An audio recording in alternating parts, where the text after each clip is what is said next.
નમસ્તે, મારું નામ વસાવા સાવંત છે અને પેશન્ટનું નામ છે વસાવા આસ્તિક. તો એને ઝેરી મલેરિયા થઈ ગયો હતો, એમને ખબર નહોતી. જ્યારે એને હોસ્પિટલ અમે લાવ્યા ને ત્યારે એ બેભાન હતો. પછી અહીંયા ડૉક્ટર ઇમરજન્સીમાં એડમિટ કર્યો.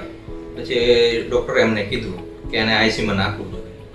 આઈસીયુમાં એડમિટ કર્યા પછી અમને હાથ સુધીમાં રિપોર્ટ મળી ગયો કે 70% રિકવરી થઈ ગઈ છે.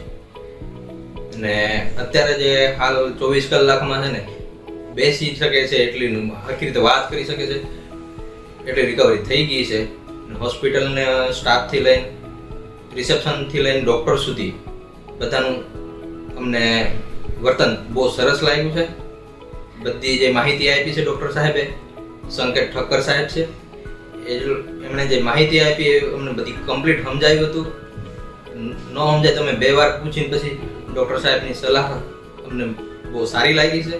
ને અવશ્ય તમારે કોઈ વાર આવી ન થાય, પણ કદાચ થાય એવી પરિસ્થિતિ તમારી કોઈ નહીં, તો તમારે અવશ્ય પીપી માણિયા હોસ્પિટલની મુલાકાત લેવી.